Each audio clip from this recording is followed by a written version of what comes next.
and welcome to the Cook Memorial Public Library podcast. I'm your host, Nate Goss. In case you needed a little reminder, this Sunday is indeed February 14th, which, of course, is Valentine's Day, that special day we celebrate the love in our life. And when it comes to books, what better genre to encapsulate the spirit of the holiday than the one solely dedicated to finding true love, the romance genre? So for today's special Valentine's Day episode, we have Erica O'Rourke from our Popular Services Department here to talk about romance books and offer all of our listeners a few titles worth checking out at the library. Erica, welcome back to the Cook Memorial Public Library podcast. Thank you for having me. Happy early Valentine's Day. Yes, happy early Valentine's Day to you as well. And that's exactly why we are here today. I think it is the perfect opportunity to talk about the romance genre, which you happen to select for the library. So when people look and see all those romance titles on the shelf in the romance section, you're the one who's kind of taking care of that collection and adding to it. Yes, that is me. I am the romance selector, a lot of which you'll find in the little mass market paperback size. You'll see those downstairs at Cook and in their own section at Aspen. But we also have romance novels scattered in the main collection, the main fiction collection, just because publishers a lot of times put them out in a bigger size and they don't fit on the shelves. So romance is everywhere at the library. So, okay, can we just do like a quick primer of the genre? Like for Absolutely. someone like me, or I'm sure a lot of our listeners, maybe just haven't really dived into this. What is sort of the basic definition of the romance genre? And, what are some of the things that you're looking for when you're picking titles for the library? Ooh, that's a good question. So to answer your first question, a romance novel is a very specific type of love story. And the example that people often will say is like, oh, a romance novel like Nicholas Sparks. And I say, oh, no. Nicholas Sparks writes love stories. But the genre definition of a romance is that it has to have two things. One, the couple's romantic relationship is the central focus of the novel. The relationship is really the heart of the story, no pun intended. But the second thing is that it absolutely has to have an optimistic and emotionally satisfying ending. Mm-hmm. It used to be called the HEA, the happily ever after. These days, people will often call it the happily for now, because happily ever after implies that the novel is going to end with a wedding.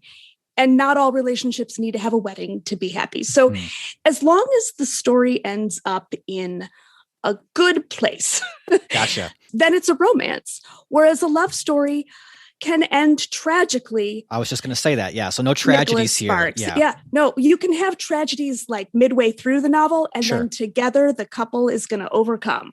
Now, I'm going to be honest here. And when I picture romance novel, I'm picturing it like Bobbio on the cover, kind of shirtless. Yep. Now, are we still kind of there, or has romance blossomed and grown since then?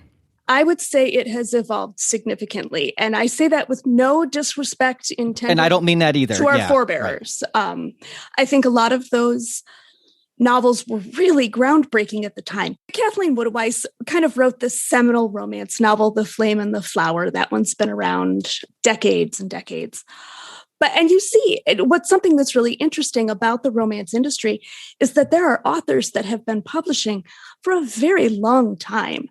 Nora Roberts is kind of the grande dame of the romance industry. She takes no guff. She has an incredible work ethic, and readers love her. I still have readers who are just recently finding Nora Roberts. What do you think it is about Nora Roberts that people connect to so much? Oh, I think she's fantastic as a person and as an author. And I think what appeals is even when she's writing billionaires, or she's got a series that she writes under the pen name of J.D. Robb, and it's futuristic, but her characters are very relatable. They're very human. They're flawed, but they still deserve to find love. I think her secondary characters are great. She always has adorable animals, not like adorable, but animals with personality and spunk. Sure. Yeah. The comfy sort of pet factor. The pet factor, top notch. I would also, and this is just my own personal quirk, I like good food in novels. There's always like some sort of family gathering with a large spread of food. And I always come away feeling both comforted and hungry. So there's just something magical about her. Yeah. Okay. So you've selected a few titles for folks today, sort of like a 2021, like here's some good romance titles to check out. And so why don't we kind of pivot towards that? Now, I know everyone right now is talking about Bridgerton. This is the Netflix historical period piece romance thing that's just sort of taken us all by storm, I guess. Yes. So with that in mind, I think you had picked out a few titles that were somewhat, if you like Bridgerton, maybe this is a good way to get into romance. Absolutely. So if you have not been watching, if you have perhaps been in a cave with no internet access, Bridgerton is a Regency era period drama on Netflix. It's produced by Shonda Rhimes, although the episodes are written by someone else. So it is very dramatic and swoony, and the dialogue is very crisp, and the costumes are gorgeous. And I believe the last thing I read said it is the most watched Netflix series. Like its initial out of the gate numbers have blown away everything else Netflix has done, which is, very exciting for fans of the romance industry. Bridgerton is based on a series of romance novels by Julia Quinn. And the first season of Bridgerton is based on the first book in that series, The Duke and I. We have all of those books in Hoopla at the library, and we are also adding them. I mean, we have them in the print collection, but we're adding them as ebooks and other platforms as well. Yeah. So if you want to deep dive Julia Quinn, you're able to do that. If you've already deep dived Julia Quinn, the two series that I think are good read-alikes, one is by Eloisa James, and it is The Wilds, Wildes, of Lindlow Castle. And they all have titles like Wild in Love or Too Wild to Wed, but always the wild is spelled with an E. With the E, yeah. It's the same time period. It's the same sort of complicated family dynamics and outsized personalities. And again, when people read Regency romance, and I know that this is the case for me, I want the swoony ball gowns and like adorable tea sandwiches. They are very present in this series. Yeah. And Eloisa James is fascinating. She's actually an Ivy League English professor who is in real life married to an Italian count. Wow. And her father was poet laureate of the United States. So she's got some credibility. Yeah. But all of that would not matter if the books weren't charming and touching and funny. And they absolutely transport you. And then, so the other series that I'm really enjoying is, again, Regency historical novels written by Olivia Waite, Waite. The first one is The Lady's Guide to Celestial Mechanics. And it's about a woman astronomer, and she falls in love with her patron, a wealthy widow who wants to support women in science. And so it is an LGBT love story. It is stunning. The writing is beautiful. The romantic tension is perfectly handled. And again, if you're there for the beautiful ball gowns, it absolutely delivers.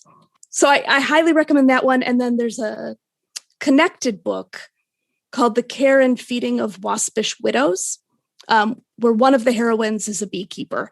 And that was one of my favorite books of 2020. Wow. It was really, really good. So those would be my two Bridgerton read-alikes. Yeah, that's great. What are some of the latest, more sort of contemporary romance novels that you can recommend? There's so many good ones. It was, when I was preparing for this episode, I just kept adding titles to the list and crossing them off. So I'm actually going to talk about three, but I will be quick.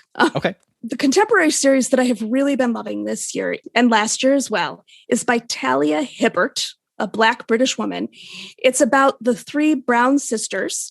And the first one is called Get a Life, Chloe Brown. The second one is Take a Hint, Danny Brown. And the third one is coming out this year, and it's Act Your Age, Evie Brown. And they are funny. I mean, laugh out loud funny books. Very sexy. So if you are not a fan of on-screen love scenes, you might want to take a pass on these. A little more explicit. Yes. Sometimes I call them spicy. Kind of the continuum is sweet to spicy, and these definitely fall on the spicy end of the spectrum. Yeah. But super smart and funny and complex characters. Like she needs to find more siblings or cousins or something and keep writing in the this family. world. Yeah. Just do it. The other book I'm so excited about, and it hasn't come out yet, it's called Make-up, Break-up. And the author's name is Lily Menon, Menon. That's a pen name for a young adult author who wrote When Dimple Met Rishi, which came out a couple of years ago. It's a YA romance about two Indian American teens whose parents really want them to fall in love, and they're not sure how they feel about that. So Make-up, Break-up is her adult debut. It features two app developers. The woman writes code or develops an app that helps couples resolve their fights. And the guy develops an app that helps you dump someone via app.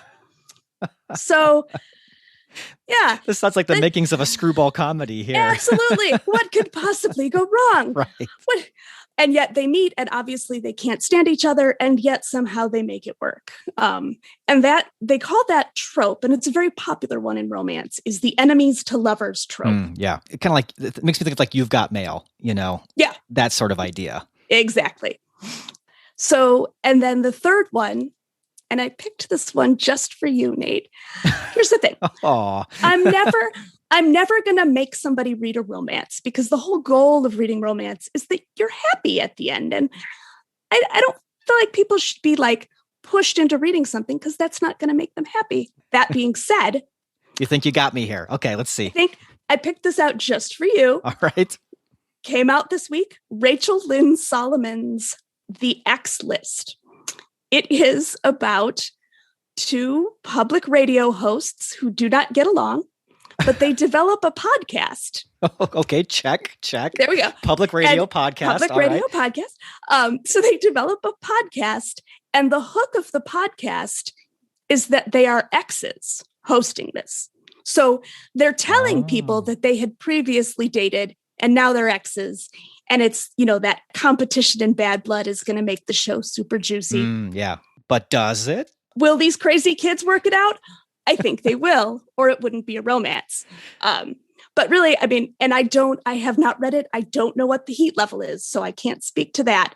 But I could not pick a better romance, more targeted to you, Nate. All right. You might have sold me. I think I'm going to have to add this to my read list. I'm sure you're going to love it. It's a genre that I need to get a little bit more into. I could use a little bit more happiness. So I think we all could. Couldn't we all? What's so interesting to me, I have to say, is that a lot of people will be like, I don't like romances. Have you watched that Bridgerton show? That Bridgerton show is amazing. And I'm like, really? The thing about, and I rattled this off to you earlier, is it turns out that romances, the last statistic I read, it's $1 billion a year industry. Romance novels make up 23% of all fiction sales. Like, there's something there. Okay. So the other thing is, I cannot talk about Valentine's Day, February 14th, without also mentioning Galentine's Day. Perfect. Okay, so you had told me you wanted to talk about this. I hate to say it, I actually had to Google this because I had no idea what Galentine's Day was. So I'm assuming there are going to be other listeners in the same boat. So what is Galentine's Day? So Galentine's Day is a holiday created on the NBC sitcom Parks and Recreation. And the protagonist of Parks and Rec is Leslie Knope, who is an overachieving deputy parks commissioner in this small town. And Leslie decided that we needed a holiday to celebrate lady friends, like ladies celebrating lady friends. Fries before guys is a common Galentine's Day phrase. Sisters before misters. So you celebrate Galentine's Day on February 13th. And I just think it's a great holiday. I mean, if we're going to make up holidays, why not make up one? Why not? So I have 3 books, one of which is a romance novel that features the best female friendships I've ever seen. It's an older book, but we do have it in the collection because I love it so much that we will always have it in the collection. And that novel is Bet Me by Jennifer Cruzy. It is about Min Dobbs, who is an actuary who hates charming men and taking risks. And she gets pulled into a sort of fake dating situation with Cal, who is extremely charming and loves to gamble. So obviously they're a match made in a special kind of hell. Yes. But Jenny Cruzy writes just humor, like you snort laugh. It's just, I mean, it is like vintage screwball comedy. But what I really love about it is the female friendships. Min and her two best friends are just Galentine's Day goals. And there's actually a point in the novel where Min realizes that her sister, who she adores, has lost her two best friends in this screwball comedy debacle. And it's really touching because Min realizes she could lose the love interest and she'd be sad, but she'd recover. But if she lost her two best friends, there's no coming back from that. And they're great because they support each other and challenge each other and have each other's backs through the whole book.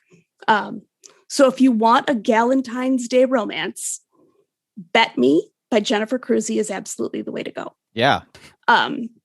So the other two books that I would recommend then, Amy Poehler plays Leslie Knope in Parks and Recreation. She has a memoir called Yes, Please. And one of her best friends is Tina Fey.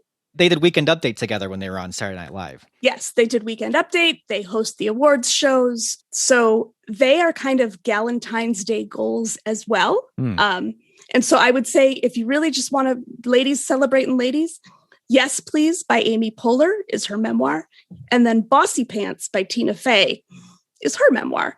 And those pair nicely for Galentine's Day. That's a great idea for Galentine's Day. They read their own audiobooks, I want to say, too. I would hope so. Right. So, yeah, I mean, you could do the audiobooks as well for either of those. All right. Those are some great picks. And I guess you can't stop me from celebrating Galentine's Day if I really want to read one of those books. If you want to celebrate Galentine's Day, you should.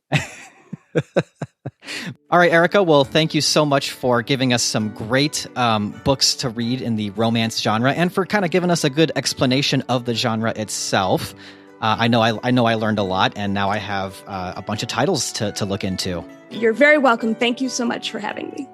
So if you'd like to check out any of those titles Erica recommended, head on over to our website, cooklib.org. You'll be able to search for any of those titles and request them for pickup. While you're over on our website, make sure you check out our blog, Shelf Life, where we publish regular book reviews along with genealogy tips, local history stories, and so much more. That blog can be found at shelflife.cooklib.org. If you ever have any questions for the podcast or just want to talk to us or leave any comments, you can email us anytime. Send those messages to webmaster@cooklib.org, or you can always talk to us on Twitter @cooklibrary. And if you enjoy this episode, please tell others in your life all about it and let them know that they can find this episode, along with any past or future Cook Memorial Public Library podcast episodes, in Apple Podcasts, Spotify, or really wherever you like to get your podcasts. We hope you all have a happy Valentine's Day. We will be back soon, but until then, keep reading, keep watching, and keep listening.